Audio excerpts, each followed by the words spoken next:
Environment बचाना है, oxygen के लिए पेड़ लगाना है, आत्मनिर्भर भारत बनाना है, लोकल के लिए वोकल होना है और हमें eco friendly society, green economy की बुनियाद तैयार करनी है। इस वक्त एनवायरनमेंट फ्रंट पर हम कई सवालों से जूझ रहे हैं और इन सारे सवालों का बस एक ही जवाब है, बैम्बू। नमस्कार, मैं आत्रेय विश्वास रॉय और एनवायरनमेंट डे स्पेशल वीडियो उस बैम्बू के नाम जो सिर्फ एक ग्रीन ग्रास नहीं बल्कि एक रिवॉल्यूशन है, नॉर्थ ईस्ट इंडिया के लिए खजाना है। अगले कुछ मिनटों में 5 सिंपल पॉइंट से समझिए कि कैसे बैम्बू सिर्फ एक ग्रास या फिर प्लांट नहीं बल्कि मिरेकल है। अगर वीडियो से आपको कुछ अच्छी और नई जानकारी मिले या फिर कुछ अच्छा लगे तो इसे शेयर कीजिएगा और चैनल सब्सक्राइब करके मेरे साथ जुड़िएगा। क्या आपको पता है कि वो कौन सी चीज है जो हम डेली लाइफ में यूज करते हैं और एनवायरनमेंट के लिए वो खतरनाक है? जी हाँ, प्लास्टिक। नॉन बायोडिग्रेडेबल होने की वजह से प्लास्टिक आज धरती से पानी तक में रहने वाले सब के लिए एक थ्रेट माना जाता है। पर प्लास्टिक का एक ऑल्टरनेटिव बैम्बू भी हो सकता है और ये साबित कर दिखाया है इंडिया के नॉर्थ ईस्टर्न स्टेट त्रिपुरा ने। नॉर्थ ईस्ट में बैम्बू प्लांटिंग बहुत ही बड़े लेवल पर होता है। इसी का फायदा उठाकर वहां की कुछ लोगों ने वहां प्लास्टिक की जगह बैम्बू की बॉटल्स बनाई।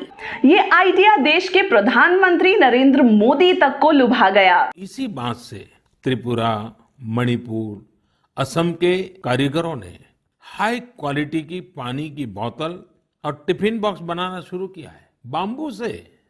आप अगर इनकी क्वालिटी देखेंगे तो भरोसा नहीं होगा कि बांस की बोतलें भी इतनी शानदार हो सकती हैं और फिर ये बोतलें इको फ्रेंडली भी हैं। आज दुनिया भर में इन बॉटल्स की डिमांड है क्योंकि सोसाइटी आज नहीं तो कल इको फ्रेंडली का मतलब जरूर समझेगी। जिंदा रहने के लिए ऑक्सीजन की कितनी अहमियत है और उसकी कितनी कीमत है, ये पूरी दुनिया कोविड के टाइम में जान ही गई है। इसीलिए अब हम पेड़ लगाने, नेचर को बचाने की बात कर रहे हैं। लेकिन आपको पता है कि इसका भी बेस्ट तरीका है बैम्बू। बैम्बू को ट्री नहीं प्लांट्स में गिना जाता है और ये किसी पेड़ के मुकाबले 35% ज्यादा ऑक्सीजन रिलीज करता है। सोचिए कि आज के टाइम में ऐसे प्लांट्स की कितनी ज्यादा जरूरत है जो हमें ज्यादा ऑक्सीजन दे। पर बैम्बू सिर्फ ज्यादा ऑक्सीजन ही नहीं देता बल्कि कार्बन डाइऑक्साइड को भी ज्यादा क्वांटिटी में एब्जॉर्ब करता है। एवरेज एक बैम्बू प्लांट एक साल में 400 केजी कार्बन डाइऑक्साइड को एब्जॉर्ब करता है। यानी कि एनवायरनमेंट को पोल्यूशन फ्री देने में bamboo is a game changer. साथ ही बैम्बू कोयले से ज्यादा किलो कैलोरी देता है और उसमें ऐश यानी कि राख से 1% होता है जो कोयले में 10 to 30% तक होता है। इस हिसाब से देखें तो bamboo non renewable source of fuel का ऑल्टरनेटिव है और श्रीलंका जैसे देश इसे अपना भी चुके हैं। बैम्बू डिफॉरेस्टेशन को रोकने में भी एक बड़ा रोल प्ले करता है। बैम्बू ना सिर्फ प्लास्टिक बल्कि लकड़ियों का भी बेस्ट ऑल्टरनेटिव है। हम जंगल और पेड़ों को काटते हैं ताकि पेंसिल और पेपर से लेकर उसे घर से इंडस्ट्री तक यूज कर सकें, पर अब ये सारे काम बैम्बू कर लेता है। एक मामूली टूथपिक और अगरबत्ती से आलीशान बिल्डिंग स्ट्रक्चर तक और हाथ में पहनी जाने वाली घड़ी से घर की दीवार पर लटकी डेकोरेटिव आइटम्स और फर्नीचर तक सब कुछ बैम्बू से बन सकता है। इंडिया के नॉर्थ ईस्ट में आसाम, त्रिपुरा जैसे स्टेट्स दिखाते हैं कि अगर हुनर हो तो बैम्बू से क्या कुछ नहीं बन सकता। आसाम, त्रिपुरा या मेघालय जैसे स्टेट्स में बांस से बने घर या फिर ब्रिज बहुत ही कॉमन है। लेकिन हैदराबाद जैसे बड़े शहर में जब एक कपल ने शहर में एक बैम्बू से अपना घर बनाया तो लोगों का ध्यान इस ऑल्टरनेटिव की ओर भी गया।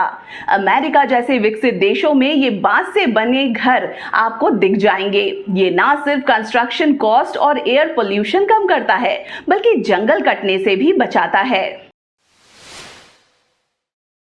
बैम्बू सिर्फ एनवायरनमेंट को ही नहीं बचाता बल्कि लोगों की जिंदगी भी संवारता है। इंडिया में 1 करोड़ से ज्यादा लोग अपने एम्प्लॉयमेंट के लिए बैम्बू पर डिपेंडेंट हैं। नॉर्थ ईस्ट में तो घर में बैम्बू से छोटी चीजें बनाने से लेकर बड़े इंडस्ट्री तक bamboo is a big source of livelihood. Assam और त्रिपुरा में अगरबत्ती उद्योग बहुत ज्यादा हैं और इससे लाखों लोगों को रोजगार भी मिलता है और ये अगरबत्ती बनती है बैम्बू से। इससे आप अंदाजा लगा सकते हैं कि बैम्बू कितना इंपॉर्टेंस रखता है। बैम्बू नॉर्थ ईस्ट इंडिया को दुनिया के नक्शे पर अलग पहचान देता है। पहाड़ों की गोद में बसा नॉर्थ ईस्ट इंडिया दुनिया को चाय पिलाता है, अनानास खिलाता है। वहां की जमीन ऐसी ही है कि सारे फूड ग्रेन्स वहां नहीं उगाए जा सकते, पर बैम्बू की खासियत यह है कि कम या फिर ज्यादा बारिश में वो कहीं भी उग सकते हैं और नॉर्थ ईस्ट इंडिया में बारिश बहुत होती है, इसीलिए बैम्बू प्लांटेशन बहुत इजीली होता है। भारत दुनिया में चाइना के बाद बैम्बू प्रोड्यूस करने वाला दूसरा सबसे बड़ा देश है। इंडिया में 136 स्पीसीज के बैम्बू मिलते हैं और सरप्राइजिंगली इसमें 58 स्पीसीज अकेले नॉर्थ ईस्ट इंडियन स्टेट्स में मिलते हैं। नॉर्थ ईस्ट की आबो हवा शानदार है, उसकी एक वजह बैम्बू भी है। आसाम की जापी से मेघालय में बारिश से बचने की छतरी और पुल से लेकर त्रिपुरा की क्रिएटिविटी तक हर जगह पर बैम्बू है। त्रिपुरा में बैम्बू सूट एक डिलीशियस आइटम है। बैम्बू टी अब दुनिया में धूम मचा रहा है। कुकीज से कपड़े तक बैम्बू त्रिपुरा आसाम जैसे स्टेट्स की पहचान बन गई है। इसीलिए तो रिपब्लिक डे परेड में भी राजपथ पर त्रिपुरा शान से इसका प्रदर्शन करता है। क्वेश्चन ये है कि इतनी खासियत होने और नॉर्थ ईस्ट इंडिया में इतनी बड़ी मात्रा में प्लांटिंग होने के बाद भी हम बैम्बू को as a miracle grass use नहीं कर पा रहे हैं। 2007 में नेशनल बैम्बू मिशन की शुरुआत हुई थी और फिर 2018 में फॉरेस्ट एक्ट को अमेंड किया गया ताकि बैम्बू प्लांटिंग, प्रोडक्शन और उसके ट्रांजिट को आसान बनाया जाए। बैम्बू को ट्री नहीं प्लांट ग्रास क्लासिफाइड किया गया। आसाम में बैम्बू टेक्नोलॉजी पार्क बनाया गया ताकि रिसर्च हो सके, पर हमें भी बैम्बू को अपनाना होगा। अपने डेली लाइफ में भी इस्तेमाल होने वाली चीजों को बैम्बू से रिप्लेस करना होगा। लोकल के लिए वोकल होना होगा क्योंकि बैम्बू नॉर्थ ईस्टर्न स्टेट्स की तरह ही पूरे इंडिया को आत्मनिर्भर बना सकता है। एक समय बैम्बू को पुअर मैन्स टिम्बर कहते थे, यानी कि जो गरीब लोग टिम्बर अफोर्ड नहीं कर सकते थे वो बैम्बू यूज करते थे। पर आज बैम्बू का मतलब ग्रीन गोल्ड है जो नॉर्थ ईस्ट इंडिया को सुनहरा बनाता है। नमस्कार।